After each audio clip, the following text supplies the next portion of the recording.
Hello friends, स्वागत है आप सभी का आपके अपने यूट्यूब चैनल ज्ञानपीठ प्लेटफॉर्म में। जैसे कि आज हम लोग इस वीडियो में क्लास 10 सीबीएसई साइंस के मोस्ट इम्पोर्टेंट पीवाईक्यूज को डिस्कस करने वाले हैं, जो कि बोर्ड के व्यू से बहुत ही ज़्यादा इम्पोर्टेंट है। और जो क्वेश्चन मैं आज आप लोगों को सॉल्व करा रही हूँ वो सारे क्वेश्चंस बोर्ड में आए हुए क्वेश्चन है और चांस है कि इस बार भी बोर्ड एग्जाम में आ सकता है।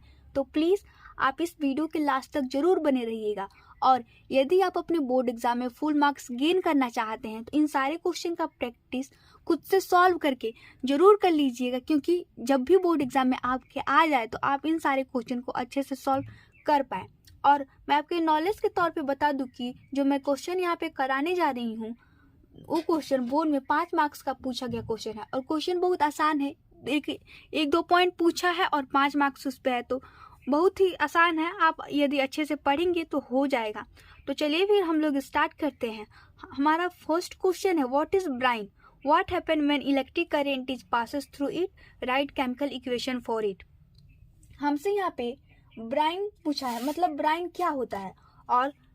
और यहाँ पे हम लोगों से कह रहा है कि यदि ब्राइन सॉल्यूशन में जब हम लोग इलेक्ट्रिक करंट को पास करेंगे तो उसमें क्या होगा और उसका रिएक्शन लिखिए। तो बहुत ही आसान क्वेश्चन है। यहाँ पे मैं आपको इस क्वेश्चन का थोड़ा बहुत हिंट दे देती हूँ कि ताकि आप इसको सॉल्व करेंगे तो अच्छे से सॉल्व कर पाएंगे। तो हम लोग को पता है कि जो ब्राइन सॉल्यूशन होता है वो NaCl और वाटर का मिक्सर होता है। तो इसी सॉल्यूशन को हम लोग ब्राइन सॉल्यूशन कहते हैं। और जो एक सॉल्यूशन होता है वो कोल्ड एंड कंसंट्रेटेड होता है।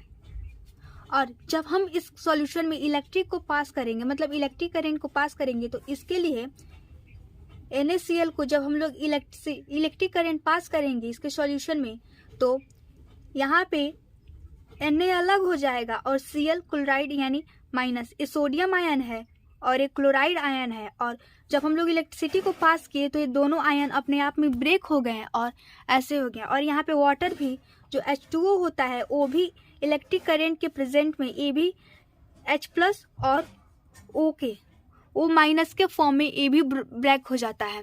तो देखिए कितना आसान क्वेश्चन था। और देखिए यहाँ पे इक्वेशन भी लिखा गया और कितना आसान क्वेश्चन था। इसी क्वेश्चन का 5 मार्क्स का बोर्ड में पूछा गया है। और अब हमारा नेक्स्ट क्वेश्चन है, define excretion, name excretory system. देखिए क्वेश्चन नंबर 2A है और उसके पार्ट मतलब कई पार्ट में दिए हैं। तो ये जो पार्ट है, define excretion, B name excretory system until unit name excretory system unit present in the kidney, और C है draw excretory system in human beings and label the following organs of excretory system। हम लोग उससे simply यहाँ पे पूछ रहा है कि पहले तो हम लोग को एक्सक्रीशन क्या होता है उसको डिफाइन करना है। तो इसका डिफिनीशन आप लोगों को आसानी से आपकी बुक में मिल जाएगा। और उसके बाद यहाँ पे B name excretory system unit present in kidney, मतलब तो यहाँ पे सिंपल सा आंसर नेफ्रॉन हो जाएगा, क्योंकि वही यूनिट है जो मतलब किडनी में प्रेजेंट होता है। और जो सी है draw excretory system in human being, तो हम लोग को सिंपली यहाँ पे एक्सक्रीटरी सिस्टम का ड्राइंग बना देना है। ऐसे आप लोग ड्राइंग अच्छे से बनाइएगा और हम लोग को ये पार्ट लेवल कर देना है। फॉर्म यूरिन, तो यूरिन कहाँ फॉर्म होता है। उसके बाद लॉन्ग ट्यूब, तो लॉन्ग ट्यूब यूरेथ्रा हो जाएगा। फिर यहाँ पे store urine until it passed out, तो यहाँ पे यहीं पे तो प्रेजेंट होता है जब तक यूरिन बाहर नहीं निकल जाता है। तो यहाँ पे ब्लैडर, और जो यूरिन फॉर्म होता है वो किडनी में फॉर्म होता है। मेरा यहाँ पे ड्राइंग गलत बना है, यहाँ पे मतलब किडनी रहेगा ऐसे दो। यहाँ यूरिन फॉर्म होता है किडनी में, फिर यूरेथ्रा के थ्रू आता है लॉन्ग पाइप, और उसके बाद यहाँ पे स्टोर रहता है जब तक कि उसको बाहर ना कर दिया जाए। जो हमारा नेक्स्ट क्वेश्चन है वो है क्वेश्चन नंबर 3, और ये क्वेश्चन भी बहुत आसान क्वेश्चन है। तो चलिए फिर हम लोग अपने क्वेश्चन नंबर 3 को देखते हैं। तो यहाँ पे क्वेश्चन नंबर 3 का जो पार्ट ए है वो हमसे कह रहा है कि right electron dot structure of calcium and oxygen. तो कैल्शियम का एटॉमिक नंबर 20 दे दिया है और ऑक्सीजन का एटॉमिक नंबर 8 दे दिया है, और इसका इलेक्ट्रॉन डॉट स्ट्रक्चर हम लोग को बनाना है। अब जो पार्ट बी है, show the formation of calcium oxide and transfer of electron, मतलब कैल्शियम ऑक्साइड का हम लोग को ट्रांसफर मतलब कैसे फॉर्म होता है उसको बनाना है, और इलेक्ट्रॉन कैसे ट्रांसफर होते हैं उसको भी दिखाना है। और यहाँ पे जो सी है, name the ions present in this compound, मतलब कैल्शियम और ऑक्सीजन से जो भी मतलब कंपाउंड बनेंगे उसमें कौन कौन से आयन प्रेजेंट हैं उसको बताना है। और list 4 important characteristics of compound, मतलब कैल्शियम और ऑक्सीजन के मिलने से जो भी कंपाउंड बनेंगे उसके 4 कैरेक्टरिस्टिक्स बताना है। तो चलिए फिर मैं आपको थोड़ा बहुत बता देती हूँ इसमें। तो यहाँ पे पहले तो इलेक्ट्रॉन डॉट स्ट्रक्चर कैल्शियम और ऑक्सीजन का बताना है। तो कैल्शियम यानी आयन होता है जिसके पास +2 इलेक्ट्रॉन मतलब बाहरी में होते हैं, तो यहाँ पे एक इलेक्ट्रॉन रहेगा और यहाँ पे इलेक्ट्रॉन रहेगा।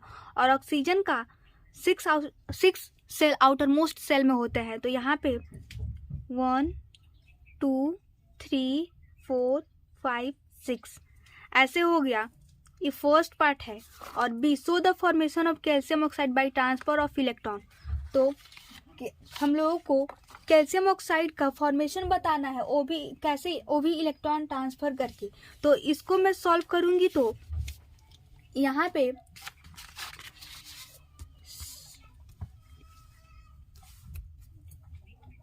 मैं Ca लिखूंगी, इसके पास 2 इलेक्ट्रॉन होते हैं और प्लस O जिसके पास 6 होते हैं इलेक्ट्रॉन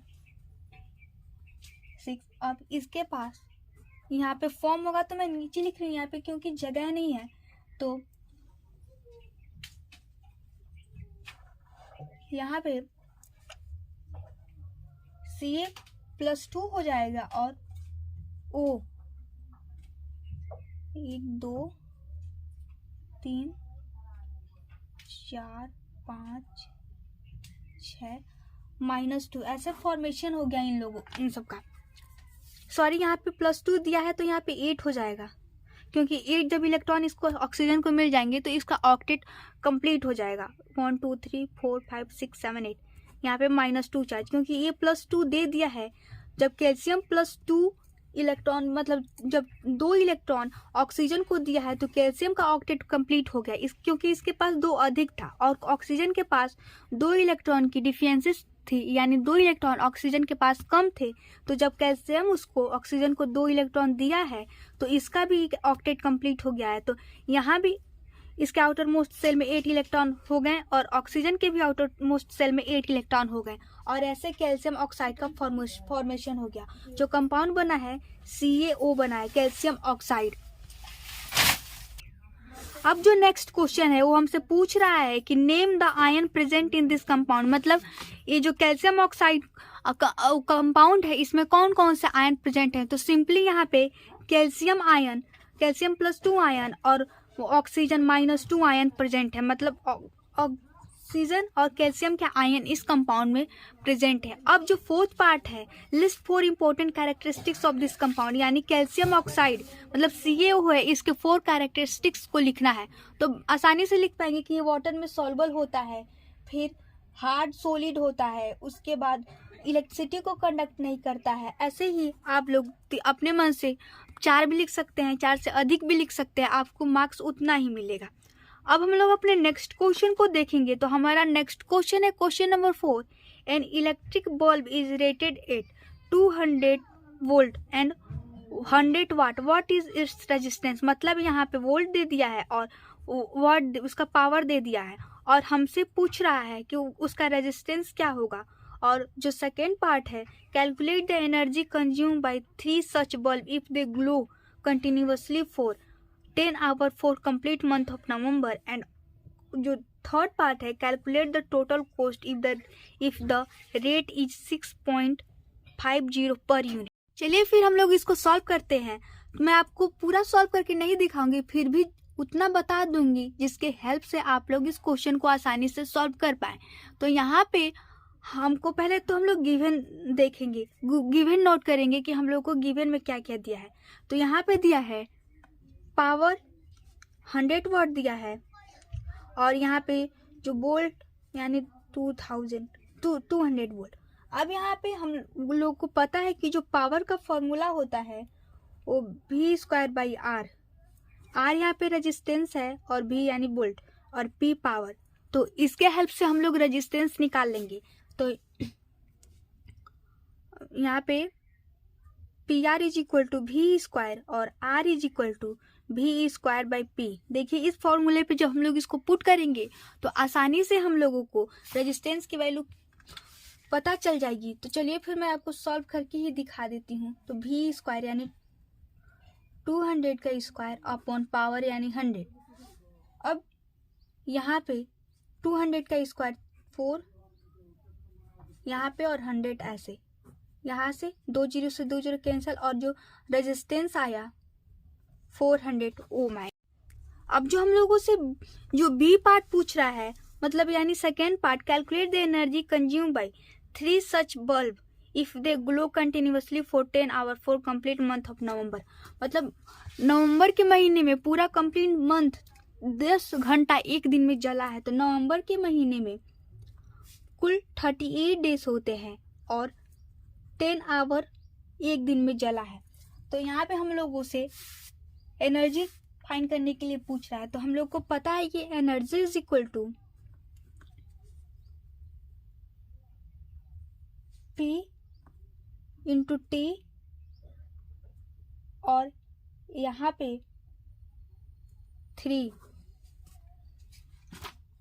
अब जो पार्ट थर्ड है वो हमसे पूछ रहा है कि calculate the total cost if the rate is 650 per unit. तो यहाँ पे हम लोगों से उसका रेट पूछ रहा है, मतलब कॉस्ट पूछ रहा है। तो कॉस्ट को निकालने के लिए जो यहाँ पे हम लोगों का जो एनर्जी आएगा, एनर्जी में जब हम लोग जो उसका रेट है यानी 6.50 को मल्टीप्लाई करा देंगे तो उसका कॉस्ट हम लोगों को सिंपली फाइंड हो जाएगा।